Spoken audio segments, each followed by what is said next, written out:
The morning sunlight poured through the kitchen windows, painting everything in a warm, deceptive glow.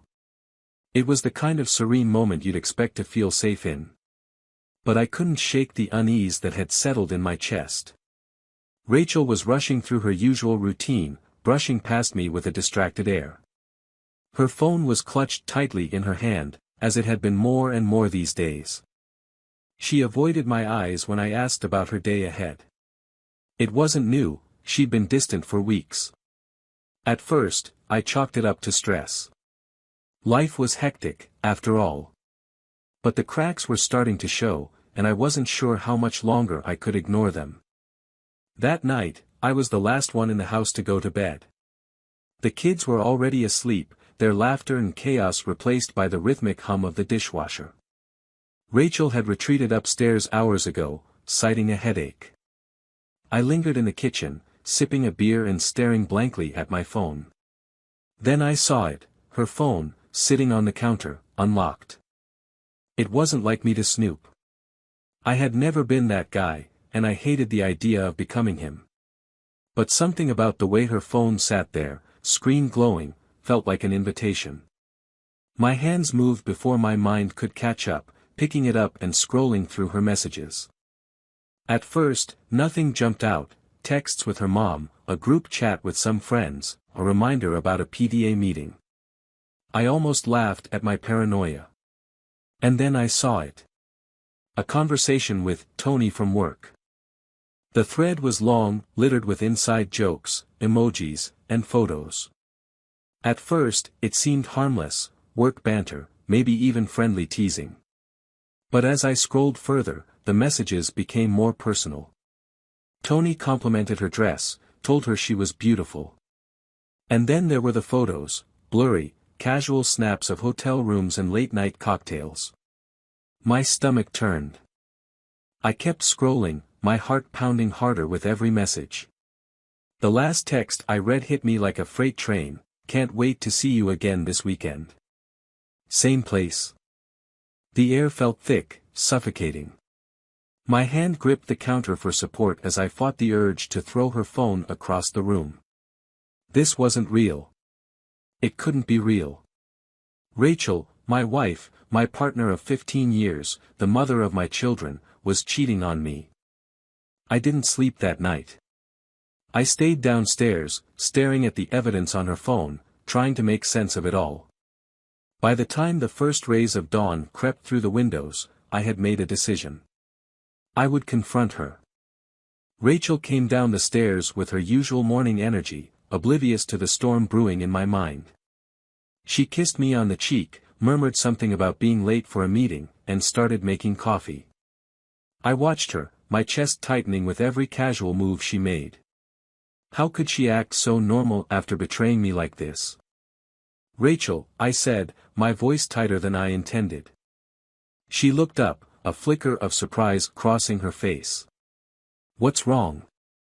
"I saw your phone last night."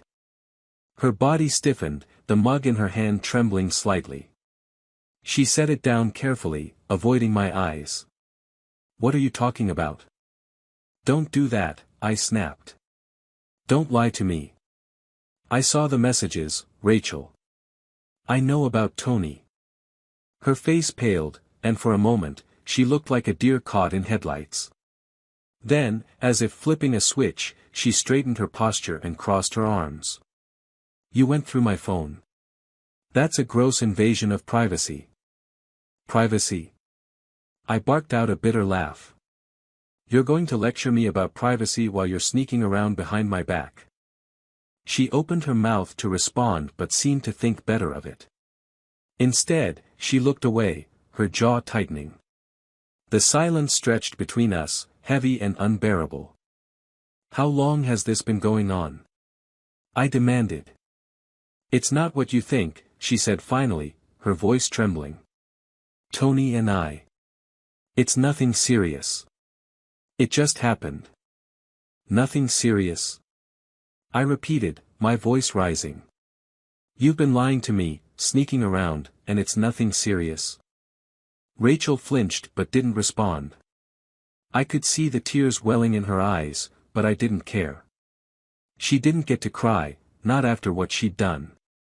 Why? I asked, my voice breaking. Why would you do this? Her tears spilled over then, and she covered her face with her hands. I don't know, she whispered. I was lonely. You're always working, and I felt invisible. Invisible. The word hit me like a punch to the gut. I worked long hours, yes, but it was for her, for the kids, for the life we'd built together. How could she twist that into a reason to betray me? I can't do this right now, I said, my voice hoarse. I need some air. I grabbed my keys and left the house, the sound of her sobs echoing in my ears. I drove aimlessly for hours, replaying our conversation over and over in my mind. Her excuses, her tears, her betrayal. By the time I returned home, I had made another decision. I wouldn't let her off the hook that easily. This wasn't over. Not by a long shot. When I walked through the door, Rachel was waiting for me.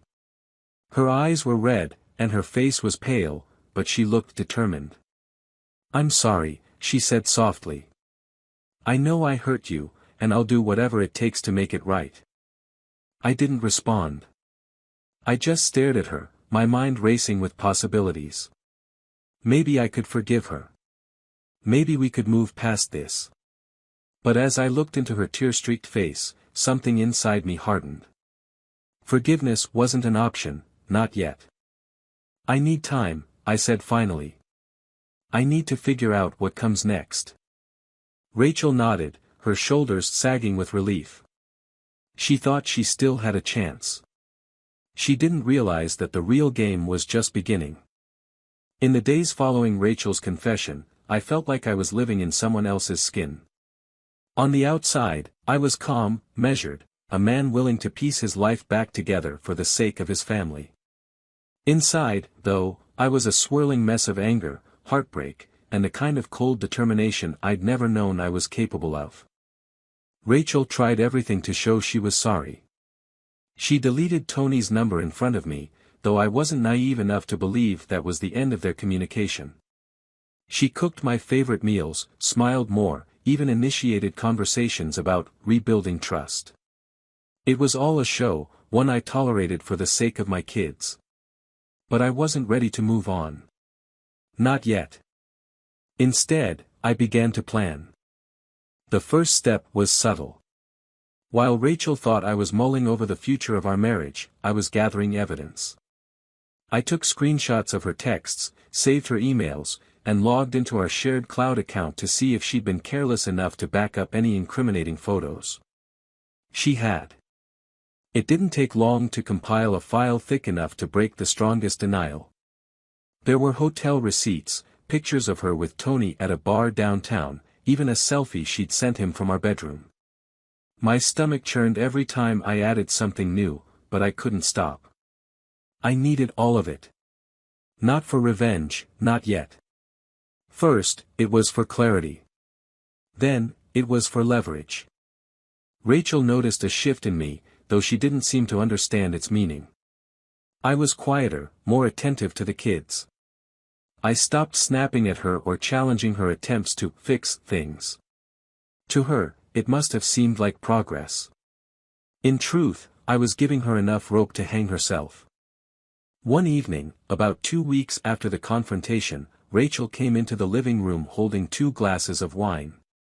I was on the couch, pretending to read a book, though my mind was elsewhere. I thought we could talk, she said, her voice careful. About what? I asked, not looking up. Us, she said, sitting down next to me. I know I messed up, Mark. But I want to make this right. I love you. I've always loved you. Her words stung in a way that felt almost physical. Love?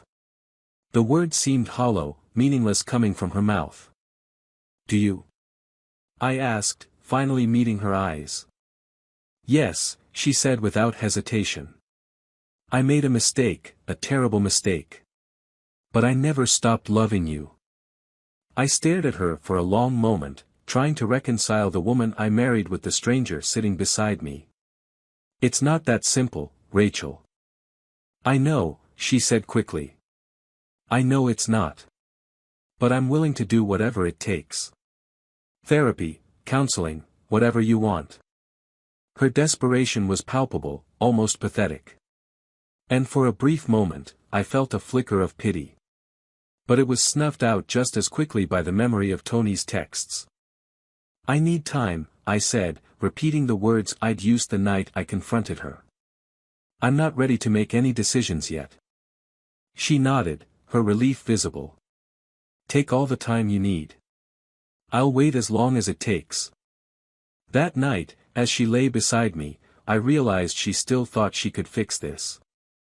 She believed that love, or time, or some combination of the two, could erase what she'd done. And maybe for someone else, it could. But not for me. I wasn't interested in repair. I was interested in justice. The next step in my plan required patience. I couldn't let Rachel suspect anything, so I kept up the facade of indecision. I took the kids to the park, helped with homework, even suggested a family movie night. Rachel seemed encouraged by these small gestures, but I was simply laying the groundwork.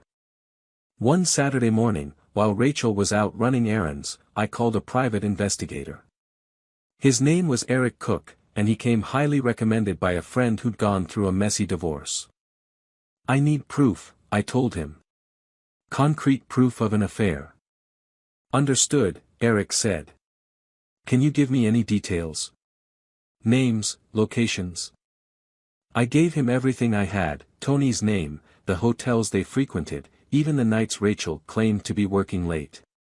Eric listened carefully, taking notes. Do you want to confront her? He asked when I was done. Not yet, I said. I need to know exactly what I'm dealing with first. Eric promised to keep me updated and assured me he'd be discreet. After we hung up, I felt a strange sense of calm. For the first time in weeks, I wasn't spiraling. I had a plan, and soon I'd have the truth. That night, Rachel suggested we go out for dinner, just the two of us. She framed it as a way to reconnect, to remind ourselves why we fell in love. I agreed, though not for the reasons she thought. We went to our favorite Italian restaurant, the one where we'd celebrated anniversaries and birthdays. Rachel wore the red dress I always loved, her hair curled just the way I liked it. She was trying, I'd give her that. The evening was pleasant enough, good food, easy conversation. But beneath it all was an undercurrent of tension. Rachel could sense that I wasn't entirely present, though she didn't press me on it. Instead, she leaned into the illusion, pretending everything was fine. As we drove home, Rachel reached over and placed her hand on mine. Thank you for tonight, she said softly. It meant a lot. I nodded but didn't respond. The truth was, I felt nothing. Not love, not anger, just a hollow kind of resignation.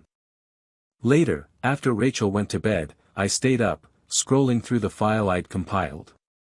Each piece of evidence was a reminder of the life I thought we had and the betrayal that shattered it. But it was also a reminder of why I couldn't let this go. Justice wasn't just about exposing the truth. It was about reclaiming my power, my dignity, and my life. And if Rachel thought this was the beginning of our reconciliation, she was about to learn just how wrong she was. The weeks that followed were a masterclass in patience and deception. To Rachel, I was the picture of a man trying to forgive, calm, measured, and open to her attempts to rebuild what she had broken. In reality, every moment I spent with her felt like an act of betrayal against myself. But I endured it because I knew the endgame was approaching. Eric Cook, the private investigator, had been thorough. His updates came in regularly, each one painting a clearer picture of Rachel's continued deceit. Despite her promises to cut ties with Tony, their affair was ongoing. They were careful, but not careful enough. Eric had photos of them meeting at a hotel, timestamps on texts they exchanged, and even a recording of them laughing together in the parking lot of a restaurant. The first time I listened to the recording, my hand clenched around my phone so tightly I thought I might crush it. Rachel's laugh, the same one that once brought me joy, now felt like a dagger twisting in my chest. But I forced myself to stay calm. I wasn't ready to confront her, not yet. There were still pieces of the puzzle missing. One day, while Rachel was at work, I received a call from Eric. "I've got something," he said. His tone was calm but firm, the way you deliver bad news to someone you didn't want to panic. "What is it?" I asked, my stomach tightening. "Tony isn't just some guy she's having an affair with. He's also been embezzling funds from their company. And Rachel's name is all over the accounts he's using." My blood ran cold. "What are you saying?" "I'm saying this goes beyond infidelity," Eric continued. "If this gets out, your wife could be in serious legal trouble. I'm still piecing it together, but it looks like Tony's been using Rachel to cover his tracks." For a moment, I couldn't speak. The affair was bad enough, but this? This was on another level.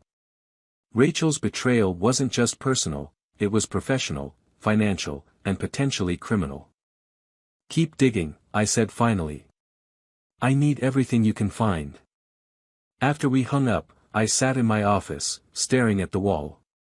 The anger I'd been holding onto for weeks began to shift into something colder, more calculated. Rachel wasn't just reckless, she was dangerous.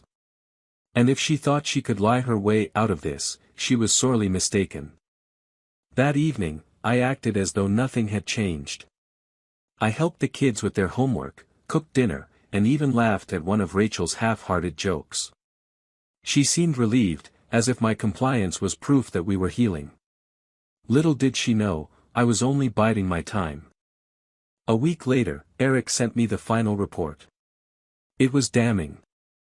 Not only had Rachel facilitated Tony's embezzlement, but she'd also transferred funds from our joint account to cover one of his mistakes. The amount wasn't insignificant, $10,000, siphoned away without my knowledge. I read the report 3 times, each pass fueling the fire in my chest. This wasn't just about trust anymore. Rachel had put our family at risk, financially and emotionally, for a man who clearly saw her as nothing more than a pawn. It was time to act. The confrontation was carefully orchestrated. I waited until the kids were asleep and the house was quiet. Rachel was in the living room, scrolling through her phone, when I walked in and sat across from her. "We need to talk," I said. She looked up, startled by the seriousness in my tone. "What's wrong?" I placed the file on the coffee table between us. "This is what's wrong." Rachel hesitated before reaching for the file. As she flipped through the pages, her face paled. By the time she reached the photos of her and Tony, her hands were trembling. "I can explain," she began, her voice barely above a whisper. "No," I said, cutting her off. "You don't get to explain. You've been lying to me for months, maybe longer. You've risked our family, our finances, everything we've built, for him." "It's not like that," she said quickly. "I didn't know about the money, about what Tony was doing. He told me." "I don't care what he told you." I snapped, standing up. "You're an adult, Rachel. You're supposed to be smarter than this." She started to cry, but I felt nothing. Her tears, once enough to soften my resolve, now felt like manipulation. I turned away, unable to look at her. "What do you want me to do?" she asked, her voice breaking. "I'll do anything to fix this." I laughed bitterly. "Fix this? There's no fixing this, Rachel. You've destroyed everything." She stood, reaching out to touch my arm, but I stepped back. "Mark, please," she pleaded. "I love you.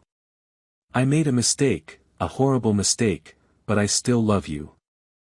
I met her eyes, my expression cold. "Love isn't enough anymore." Her sobs filled the room as I walked away, leaving her alone with the evidence of her betrayal. I didn't go far, just to my office, where I sat in the dark, trying to decide what to do next. The next morning, Rachel was quieter than usual. She moved through the house like a ghost, avoiding my eyes and barely speaking to the kids. It was a strange kind of relief to see her this way, as if the weight of her actions was finally sinking in. But I wasn't done yet. There was still one more step to take. That afternoon, I met with my lawyer.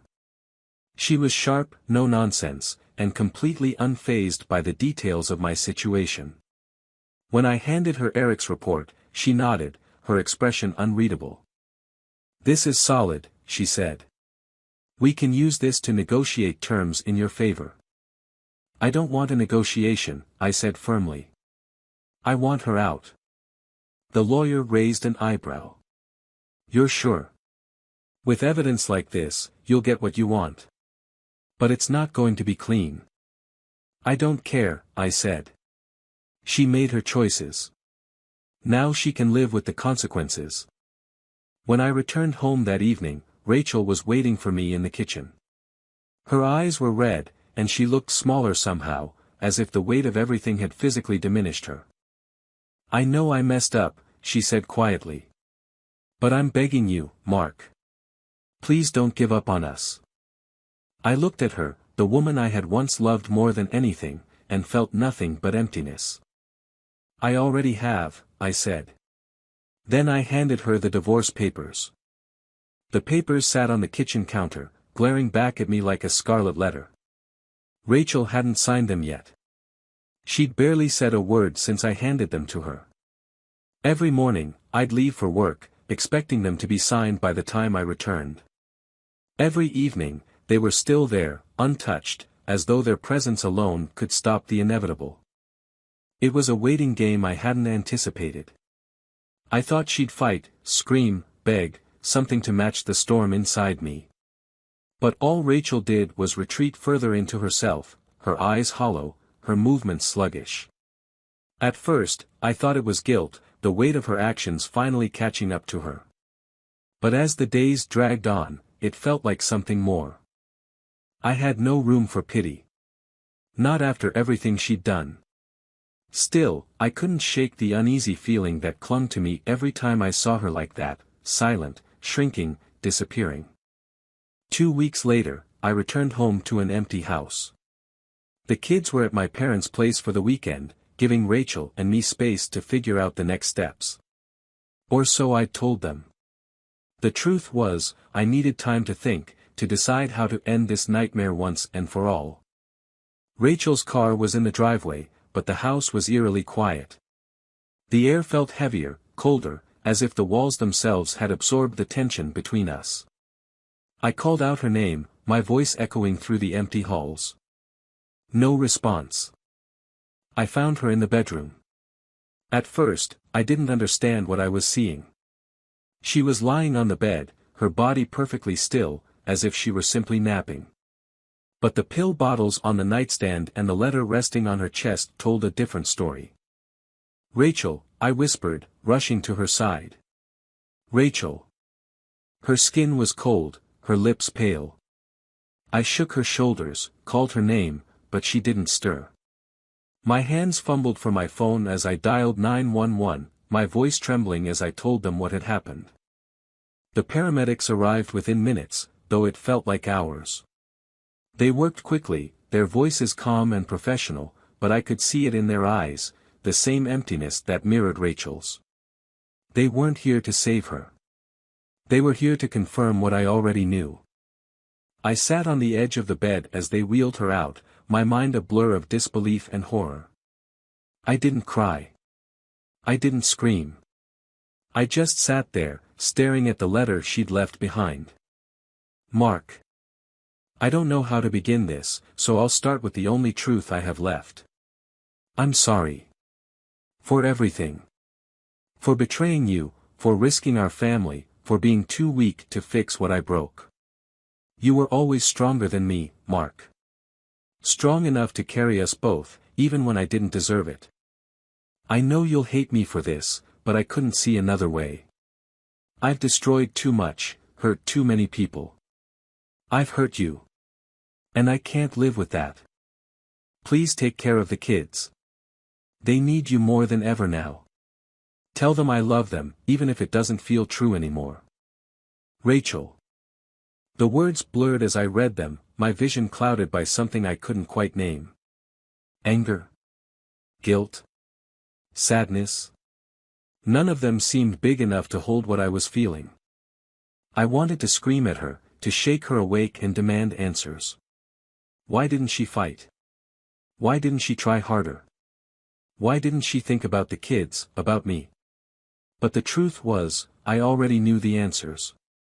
And knowing them didn't make it hurt any less. The funeral was a blur of muted colors and hushed voices. Friends and family came to pay their respects, offering condolences that felt hollow and meaningless. The kids clung to me, their faces pale and tear-streaked, their questions cutting deeper than any words ever could. Why did Mommy leave us? Emma asked one night, her small hands gripping mine. I didn't know how to answer her. How do you explain something like this to a child? How do you explain that love and pain can exist in the same breath, that sometimes the weight of our mistakes becomes too much to bear? She didn't mean to leave you, I said finally, my voice breaking. She loved you more than anything. Always remember that. It was a lie, but it was the only one I could live with. Months passed, but the grief remained, a constant shadow that followed me wherever I went. I tried to move forward, for the kids' sake, but every step felt heavier than the last. The house was quieter now, the absence of Rachel's laughter a hollow echo that refused to fade. One night, I found myself going through the file I'd compiled, the texts, the photos, the evidence of her betrayal. I thought it would give me closure, a reminder of why I'd made the choices I had. Instead, it filled me with a crushing sense of regret. Had I pushed her too far? Had my need for revenge blinded me to the pain she was carrying? I'd wanted justice, but what I got was an emptiness I couldn't escape. And the worst part was knowing that none of it, her affair, my anger, her death, could ever be undone. Life went on, as it always does. The kids grew older, stronger, their laughter slowly returning to fill the spaces Rachel had left behind. But for me, the world remained dimmer, quieter, a place where joy felt like a distant memory. Every now and then, I'd catch myself staring at her picture, wondering if there was something I could have done differently. If I could have saved her, saved us. But the answers never came. Only the silence. And so, I lived with the weight of her absence, a reminder of the love we once shared, the mistakes we both made, and the tragic end we never saw coming.